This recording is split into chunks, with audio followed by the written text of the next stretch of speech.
dugaan KPL itu memalsukan surat-surat. Nah, bisa aja kan tanda tangan juga dipalsukan. Nah,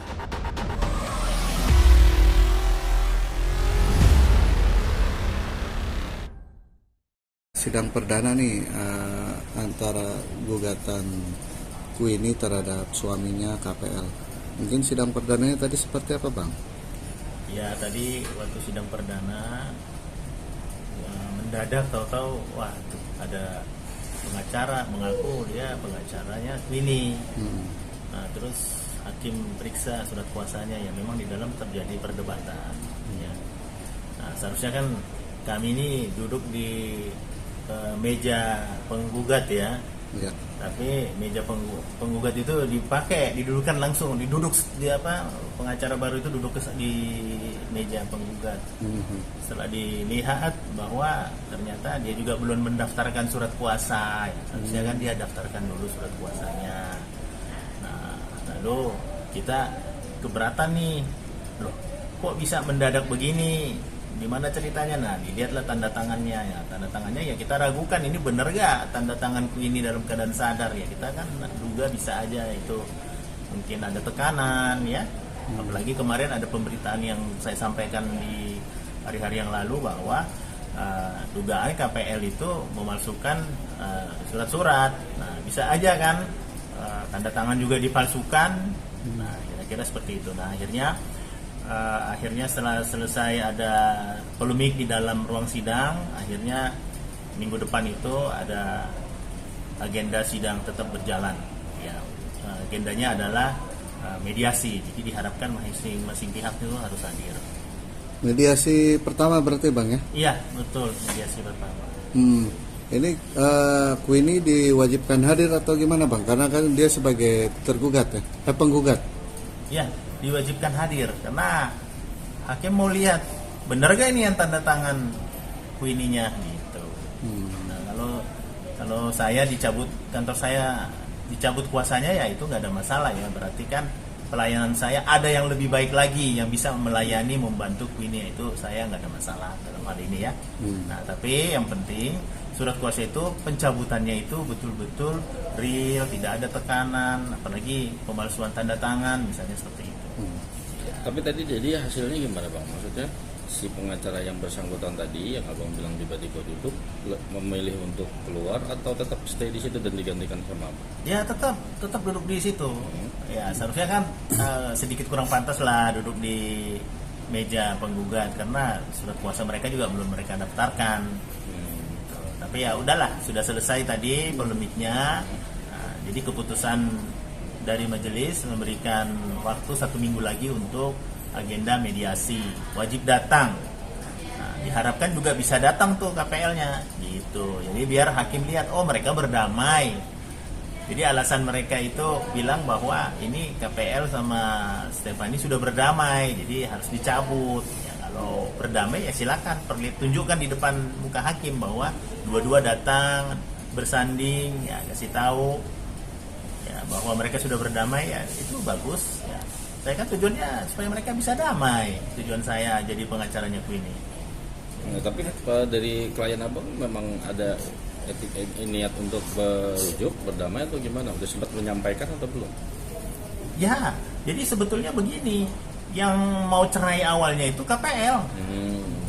FF Pak Ferry Ferdianto, dia yang mau bercerai, dia sudah bilang ke keluarganya Queenie, ke keluarga istrinya, tolong jemput ini istri saya, ya, tolong ini sudah merugikan saya, sudah memeras saya, karakternya saya tidak suka. Waduh, keluarga juga dengar itu kan sedih juga ya, wah ini dianggap gak berguna ini ponakan saya. Nah akhirnya diputuskanlah, ya udahlah kalau begitu pakai pengacara aja, karena yang ingin bercerai kan KPL-nya suruh jemput. Nah keluarga bilang ya antar aja, bercerai baik-baik gitu, berpisah baik-baik gitu.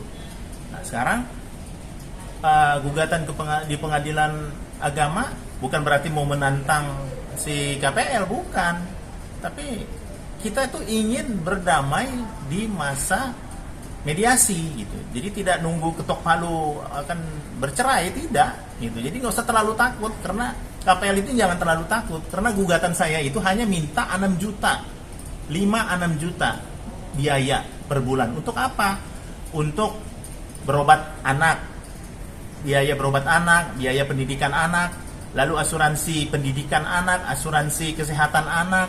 Nah, itu diperkirakan 5-6 juta. Itu aja satu bulan disediakan. Nah, jadi kalau disediakan 2,5 juta, aduh itu minim sekali hidup di kota besar seperti ini gitu.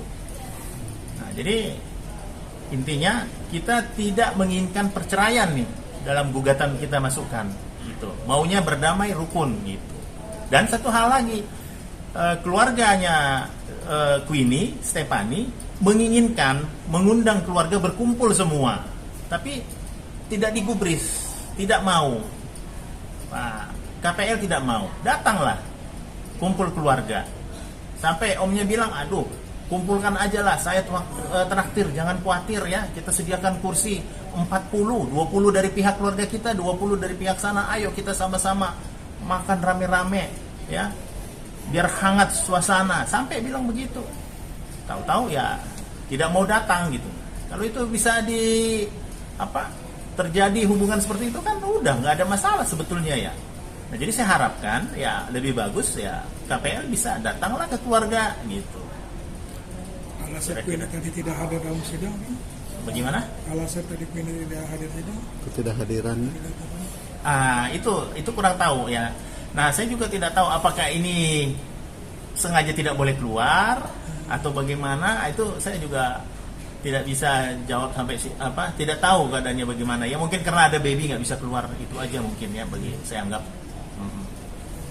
Memang masih satu rumah atau sudah? Nampaknya masih satu rumah. Iya. Nampaknya masih. Dari mana saya tahu satu rumah? Karena Stefan ini satu office sama ada keluarganya juga. Jadi salah satu keluarga juga bercerita gitu. Bang, agenda selanjutnya apa, Bang? Agenda selanjutnya mediasi. Masih. Iya. Kapan? Mediasi tanggal 31, satu minggu lagi. Satu minggu lagi, Bang ya. Dan itu diwajibkan Queenie hadir. Ya, diharapkan hadir, betul. Iya. Tapi dari majelis sendiri soal kuasa hukum, jadi lebih ke siapa, Bang? Dari abang kah atau dari pihak yang mengaku? Oh, tetap masih kami, karena kami sudah daftarkan surat kuasa. Oke. Dan tanggalnya kami lebih dulu. Bang, kabarnya ada kayak semacam tindakan KDRT atau gimana sehingga Queenie mengajukan gugatan cerai? Ya, jadi memang perceraian ini diawali dengan satu, dia mengalami penderitaan ya, dia mengalami perlakuan yang tidak adil, bahkan kekerasan itu terjadi dalam KDRT. Bahkan sebelum mereka menikah pun sudah terjadi ada pemukulan ya. Gitu. tapi berniat melaporin sih Bang dengan adanya KDRT itu, Ya. laporin ke pihak berwajib. Ya, betul. Kita sudah buat pengaduan ya.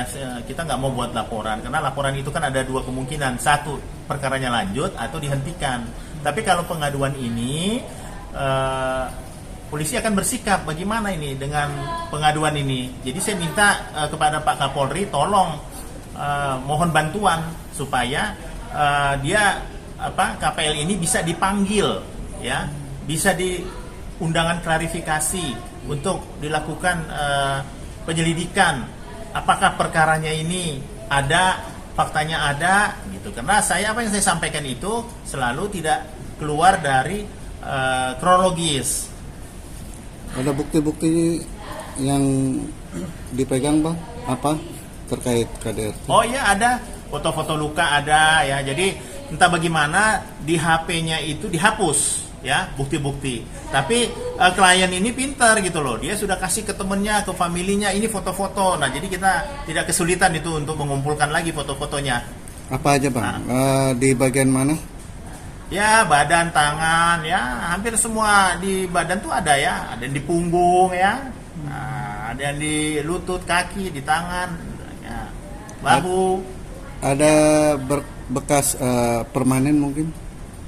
Oh, tidak ya. Ya paling ada luka, nggak terlalu luka menganga ya, tapi ya itu kan membuat satu aktivitas jadi terganggu ya.